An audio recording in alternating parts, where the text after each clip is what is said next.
آج نگینا انٹرنیشنل نے سری نگر کے شہنشاہ ہوٹل میں کتاب کی رسمی اجرا تقریب کا انعقاد کیا۔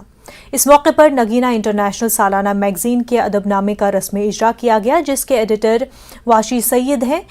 ادب نامے میں رفیق راز کا گوشہ بھی شامل ہے۔ اس تقریب میں کشمیری زبان میں لال بدخشاں نامی کتاب کا بھی اجرا کیا گیا۔ لال بدخشاں کے مصنف عبدالخالق شمس ہیں۔ اس کتاب میں واشی سید کی سوانح عمر اور ادبی کارناموں کا ذکر ہے۔ تقریب میں سرکردہ ادبی شخصیات نے شرکت کی۔ تقریب کی صدارت جسٹس ریٹائرڈ بشیر کرمانی نے کی۔ تقریب میں رفیق راز، پروفیسر شفیقہ پروین، ایڈوکیٹ یاسین میمن بھی موجود تھے۔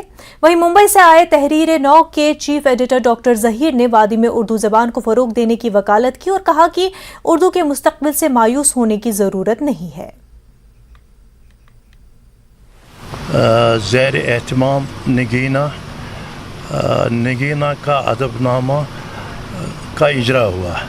اس ادب نامے میں رفیق راز کا گوشہ بھی شامل ہے۔ اس کے علاوہ ہم نے کشمیری زبان میں لال بدخشان کتاب ریلیز کی ہے، جس کا مصنف عبدالخالق شمس ہے، اور یہ کتاب میرے بارے میں ہے، میری سوانح ہے اور میرے ادبی کارناموں کا تذکرہ ہے اس میں۔ اور ایک اور کتاب ہم نے تارک دوس ریلیز کی، یہ مرحوم ذہین علی کی کتاب ہے، اور اس کو مرتب کرنے میں ان کی دختر نے خاصا رول ادا کیا ہے۔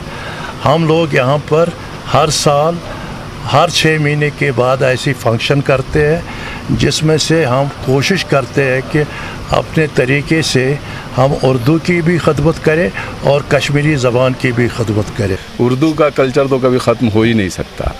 یہ ہے کہ وہ نرغے میں ہے، ساری زبانیں نرغے میں ہیں، ہندوستان کی تمام زبانیں نرغے میں ہیں، اور انگریزی کے نرغے میں ہے، سیدھی سی بات انگلش کے نرغے میں ہے۔ ساری زبانیں آہستہ آہستہ کمزور پڑتی جا رہی ہیں، لیکن اردو بڑی سخت جان ہے، تو یہ نہ ختم ہونے والی نہیں۔ وہ غالب، اقبال، میر، اس میں ایسے ایسے شاعر ہیں جن کی بین الاقوامی حیثیت ہے، ورلڈ لیول پہ فیم ہے، اور آج بھی لوگ ہیں۔ یہ ہے کہ کم تو ہو رہا ہے، زور کم ہو رہا ہے، لوگ پڑھ نہیں رہے ہیں، بچے پڑھ نہیں رہے ہیں، پڑھتے ہیں تو وہ چھوڑ دیتے ہیں۔ اب یہاں کشمیر میں 12ویں تک اردو ایک سبجیکٹ کے طور پہ پڑھائی جاتی ہے، لیکن بعد میں وہ لوگ اگر اردو نہیں پڑھتے تو اس میں سسٹم کا کیا قصور ہے؟